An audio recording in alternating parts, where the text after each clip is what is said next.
Hello guys, welcome back to my channel. അപ്പം ഇന്ന് Kerala lunch മെനുവിൻ്റെ 108ാമത്തെ മെനു ആയിട്ടാണ് വന്നിരിക്കുന്നത്. ഇന്ന് 2 സിമ്പിൾ ഡിഷസ് ആണ് ഉണ്ടാക്കിയത്. നാടൻ റെസിപ്പീസ് ആണ്. ഒരു മത്തങ്ങയും തക്കാളിയും വെച്ചിട്ടുള്ള ഒരു കറിയാണ്, വറുത്തരച്ചിട്ട് ഉണ്ടാക്കുന്ന കറി. പിന്നെ ചക്കക്കുരു കിട്ടിയോണ്ട് ചക്കക്കുരു കൊണ്ടുള്ള ഒരു മെഴുക്ക് വരട്ടി, സാലഡ്, പിന്നെ അച്ചാറ്, പപ്പടമൊക്കെ വെച്ചിട്ട് നമ്മുടെ മീൽ റെഡി ആയിട്ടുണ്ട്. ഇൻഗ്രീഡിയൻസ് ലിസ്റ്റ് താഴെ കൊടുത്തിട്ടുണ്ട്. ഇതേപോലത്തെ നിറയെ മീൽ ഓപ്ഷൻസിനായിട്ട് എൻ്റെ ചാനൽ സബ്സ്ക്രൈബ് ചെയ്യാനും ബെൽ ബട്ടൺ ക്ലിക്ക് ചെയ്യാനും മറക്കരുത്. അപ്പോൾ നമുക്ക് വീഡിയോയിലേക്ക് കിടക്കാം.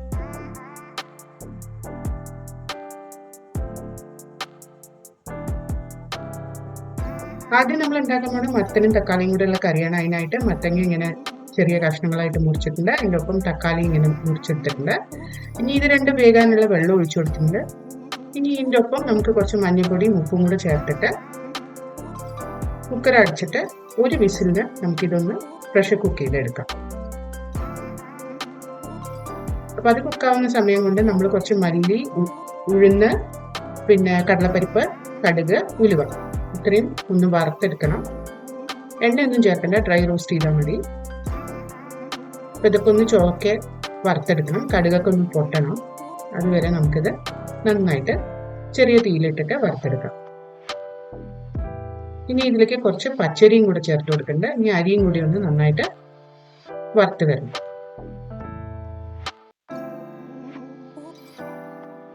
തീ കുറച്ച് വെക്കാൻ മറക്കരുത്. ഇതെല്ലാം നന്നായി വറുത്ത് കിട്ടുമ്പോൾ അതിലേക്ക് നമുക്ക് കുറച്ച് തേങ്ങ ചേർത്ത് കൊടുക്കാം. ഒരു 1/4 കപ്പ് തേങ്ങ ഞാൻ ചേർത്തിട്ടുള്ളൂ. ഇനി ഇത് കളറൊന്നും മാറേണ്ട ആവശ്യമില്ല, ഒന്ന് ചൂടായി കിട്ടിയാൽ മതി. ഇപ്പൊ നന്നായിട്ട് ഒന്ന് വഴറ്റിയിട്ടുണ്ട്. ഇനി ഇതിലേക്ക് ചുവന്ന മുളക് ചേർത്ത് കൊടുക്കുക എരിവിനനുസരിച്ച്. പിന്നെ കുറച്ച് കറിവേപ്പിലയും കൂടെ ചേർത്തിട്ട് ഒരു 2 സെക്കൻഡ് ഒന്ന് ചൂടാക്കിയതിന് ശേഷം നമുക്കിത് നന്നായി തണുപ്പിച്ചിട്ട് കുറച്ച് തരിതരിയായിട്ട് അരച്ചെടുക്കാം മിക്സിയിൽ. അപ്പൊ ഞാനിത് അരച്ചിട്ട് വരാം. ഇവിടെ നമ്മുടെ മത്തങ്ങ നന്നായി കുക്കായി വന്നിട്ടുണ്ട്. അപ്പൊ പ്രഷറൊക്കെ പോയതിന് ശേഷം കുക്കർ തുറന്നിട്ട് തിരിച്ചു അടുപ്പത്ത് വെച്ചിട്ടുണ്ട്. ഇനി നമ്മൾ അരച്ചെടുത്ത പേസ്റ്റ് ഇതിലേക്ക് ചേർത്ത് കൊടുക്കുക. ആവശ്യത്തിന് ഉപ്പും വെള്ളമൊക്കെ ചേർത്തിട്ട് കറിയുടെ കൺസിസ്റ്റൻസി ഒക്കെ ഒന്ന് ശരിയാക്കി എടുക്കുക. നന്നായിട്ട് ഇളക്കിയിട്ട് നമുക്ക് ഇതിൽ വെള്ളം മതിയോ എന്നൊക്കെ നോക്കാം. ഉപ്പ് വേണമെങ്കിൽ ഉപ്പ് ചേർത്ത് കൊടുക്കാം.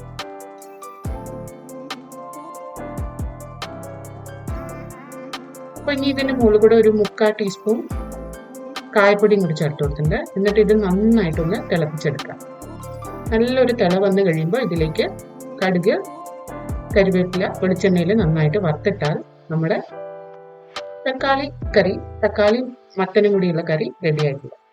ഇനി അടുത്ത് നമ്മൾ ഉണ്ടാക്കാൻ പോകുന്ന ചക്കക്കുരു മെഴുക്ക് വരട്ടി. അതിനായിട്ട് മീഡിയം ഫ്ലെയിമിൽ ചക്കക്കുരു ഇതെങ്ങനെ സ്ലൈസ് ചെയ്തിട്ട് മഞ്ഞൾപ്പൊടിയും ഉപ്പും ചേർത്തിട്ട് ആവശ്യത്തിന് വെള്ളം ഒഴിച്ചിട്ട് ഒന്നൊരു 80% കുക്കാവുന്നവരെ നമുക്കിതൊന്ന് വേവിച്ചെടുക്കാം. അത് എല്ലാം നന്നായി മിക്സ് ചെയ്ത് കൊടുത്തിട്ടുണ്ട്. അതൊന്ന് വേവിച്ച് വരട്ടെ. പിന്നെ അതേ പാനിൽ ഞാൻ കുറച്ച് വെളിച്ചെണ്ണ ചൂടാക്കി കടുകും കരിവേപ്പിലയും ഇട്ട് താളിച്ചിട്ടുണ്ട്. അതിലേക്ക് ഈ കുക്ക് ചെയ്ത് വെച്ച ചക്കക്കുരു ആഡ് ചെയ്ത് കൊടുക്കുക. എന്നിട്ട് എല്ലാം കൂടെ ഒന്ന് നന്നായിട്ട് മിക്സ് ചെയ്ത് സോട്ടേ ചെയ്ത് എടുക്കുക.